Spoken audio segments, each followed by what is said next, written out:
Hello guys, welcome back to Rosario's Way. This is Rosario Borgesi and today I want to show you an important tool which is Ardat that allow us to compile, test and deploy our smart contract on Ethereum. So let's get started. I have created this Medium article to guide us throughout the video and I would like to discuss why I choose Ardat to carry out the Ethereum development of my contracts. In one of my early videos, I created, in fact, a project where I basically created a Node.js project and I added all the libraries that were needed to accomplish each task. For example, in an Ethereum project, of course, we have a smart contract and we need to compile it. And in order to do that, we need the sock.js library.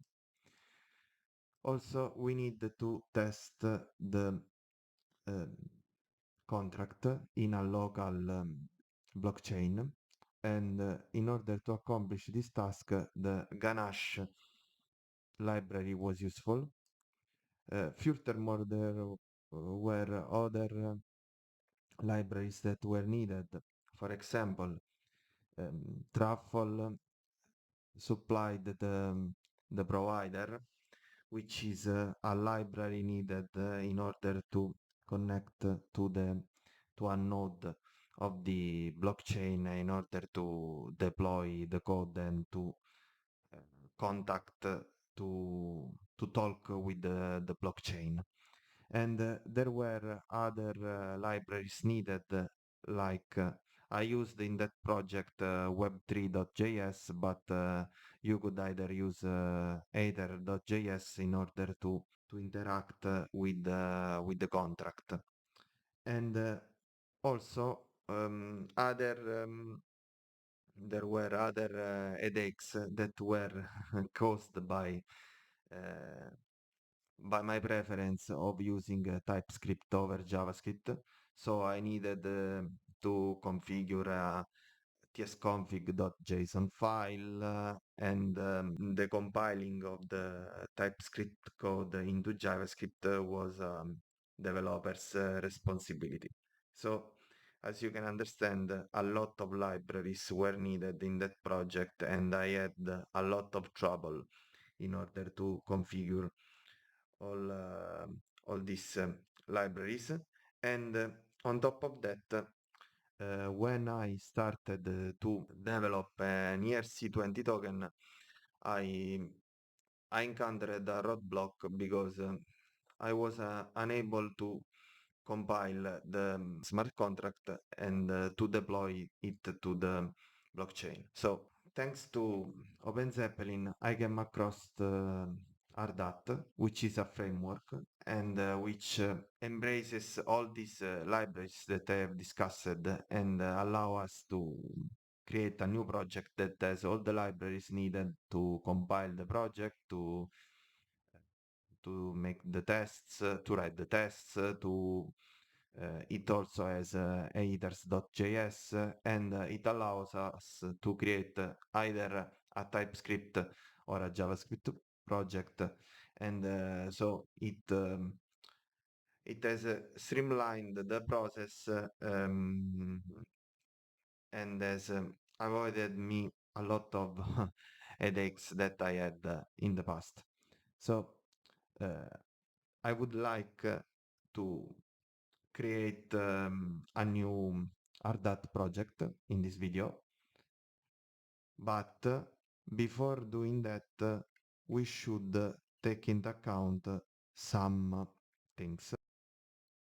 This is a to-do list that I have created for the people that are new to the Ethereum development and to get you up and running to use the the project that we will create in this video. So the first thing is that we need to install the MetaMask extension for Google Chrome.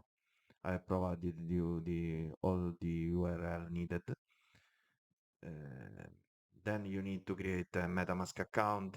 You need to add the Sepolia test network to your MetaMask account by using Chainlist.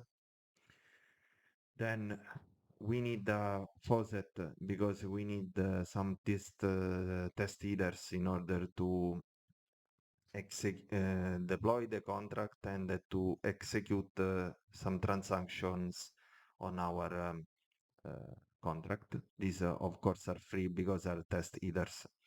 And we are using the Sepolia test network because we don't want to spend real headers on our project.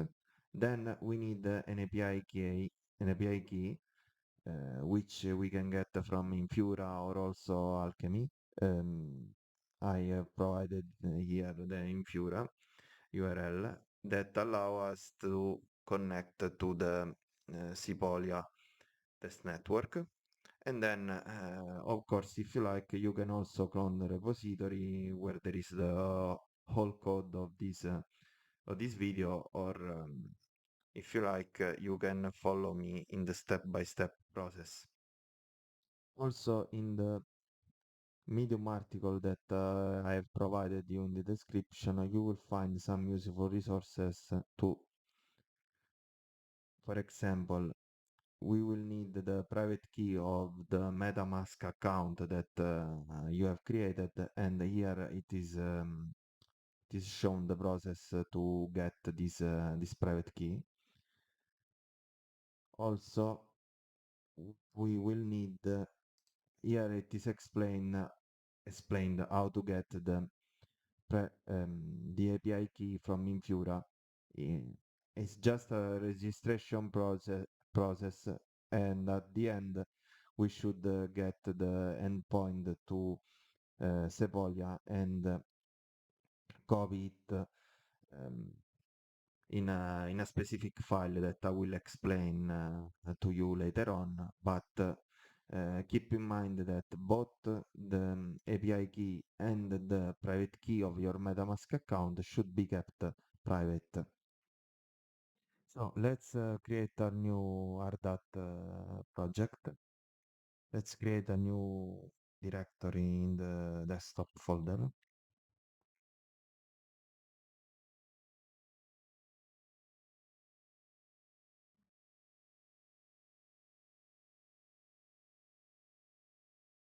Let's create a folder simple project. Okay. Then we change the directory. Okay. Now we should execute npm init minus y. Okay, this will create Node.js project. Then we should install RDAT, and we need to type npm install -d RDAT. This will install all the RDAT dependencies. Okay, now the RDAT dependencies have been downloaded. So now we need to create a new RDAT project by typing npx RDAT init. Okay, now we need to choose what type of project we want to create. In this case, we will create a TypeScript project. And of course, if you like, you can also choose a JavaScript project. Okay, the root project is always don't want to change it. Do you want to add a git in our file? Yes. Okay. Do you want to install project with npm? Okay. Okay, so now the project has been created. This is what the package.json should look like. Okay, as you can see, it has installed the RDAT toolbox and we have RDAT. Okay. Now, of course, if we type npx RDAT, we should get the full list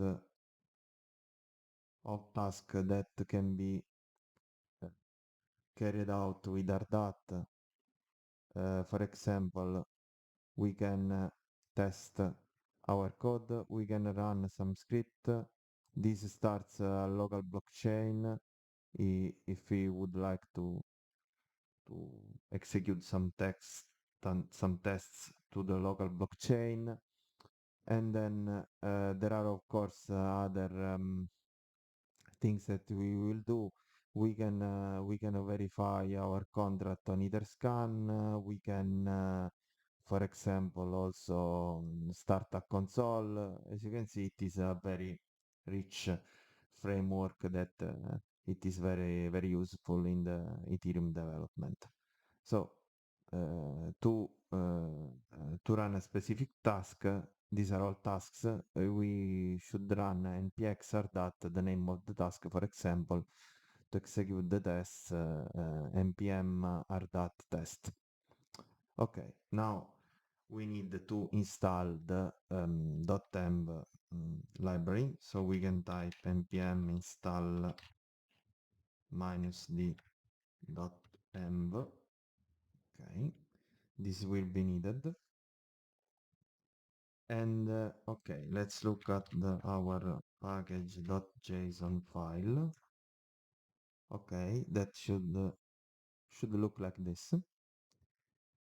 Okay, now you will understand why I told you before to save the private key or get the private key of your MetaMask account and to get the Infura API key to connect to Sepolia, because we need to create in the root of our project a .m file that contains these two lines. And of course, I will not show you uh, what are my private key and my Infura Sepolia endpoint because these are private information. Okay. So I hope you have created your own .m file and you have placed it here in the root of the project.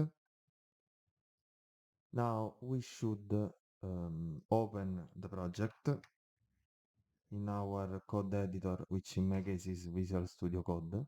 Okay, now we need to modify the rdat .config.ts file, which we find here, and we simply need to, okay, we need to add the import. This is a configuration file for rdat. We need to add the .temp library that we have downloaded before. This is needed in order to make use of the .temp file. And then we need to add this piece of code here. Okay, here basically we are defining the Solidity version that we want to use to compile our project and the network Sepolia, which is the network where we want to deploy our contract. So um, now you can understand why in the .m file I have placed these two strings, Infura underscore Sepolia underscore endpoint and private underscore key, because these are needed in order to connect to the Sepolia test network. But by doing this way, we keep our information private. Okay. Now, this is the contract that we want to test. Okay, so now we can delete this contract here. We can create a new contract called inbox dot sol, inbox dot sol. Okay. Here we paste our code. So this is a simple contract. As you can see, it has a public message variable, a string. It has a constructor and a set message. This gets called at the time of the deployment only. And the set function that it is the set message function that it is used to change the value of this variable. Now, now, if we want, we can also compile our um, our project. We just need to type npx r dot compile. Okay, this will compile our project. So here you see these new files that we will use later on. But for now, let's not worry about them. Now we need to test our contract. Okay, and here we delete this file and create a new file called inbox.ps. Okay, we place the code here. What does this code? This code does some basic things. As you can see, here we make use of Mocha because these are libraries of Mocha, it, describe, and before each, and we use chai for the assertions. So first of all, before each test, we just deploy our contract, and as you can see here, we pass to the constructor the string either. So we expect that the we are deploying the contract with this string here as the message function. So the message function, the constructor gets set to either. Then we perform some checks. First of all, we check if the contract has been deployed successful, which means that we are checking its address that should be not empty and that should exist. Then we should check if the default message is correct, so it's equal to either, and then we try to um, make use of the set message function in order to modify the message of the contract, and then we set this new message string as the message variable of the contract, and we test that the set message function has done its work. So in order to execute this test file, we just need to execute npx r.test.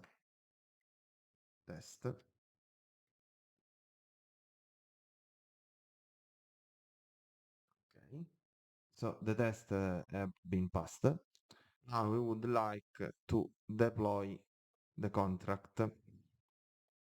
To deploy the contract, we need this code here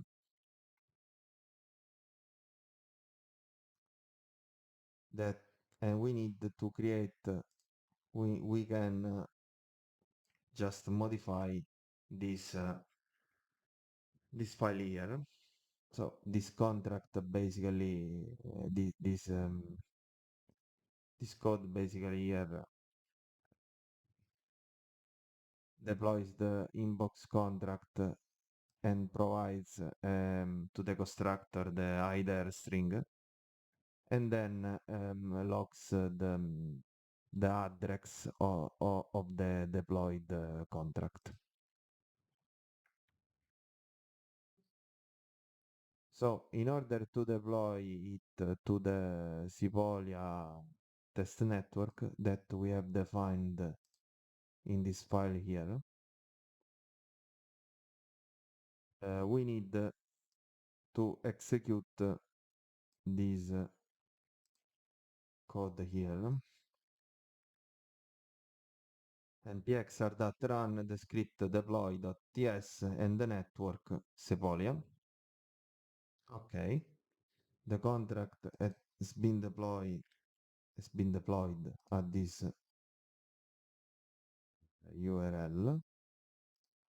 So we should find it here.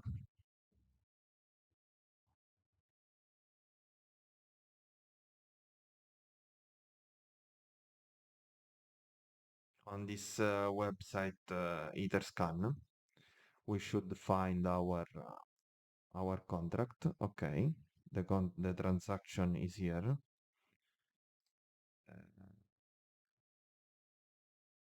This should be the code of our contract.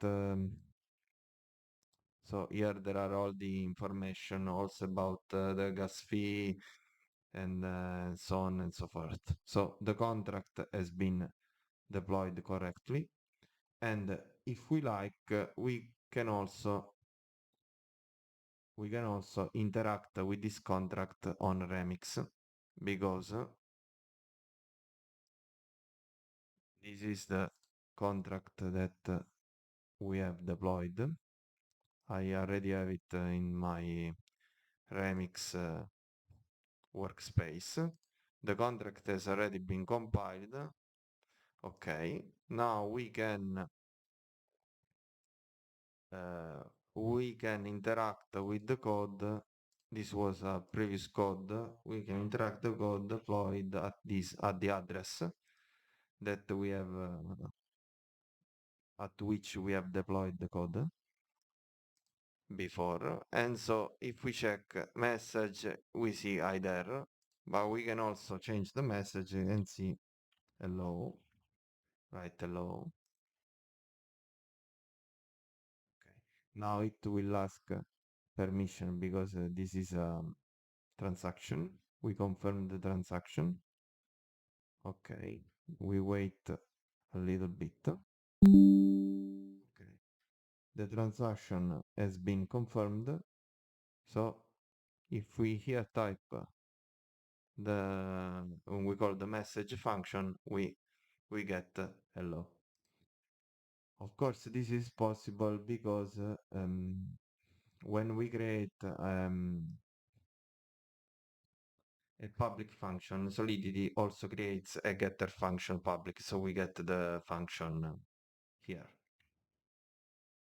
So guys, thank you for watching the video. I hope that it has been useful. If you have any question, please drop a comment below and I will answer you as soon as I can. And thank you for watching and see you in the next video.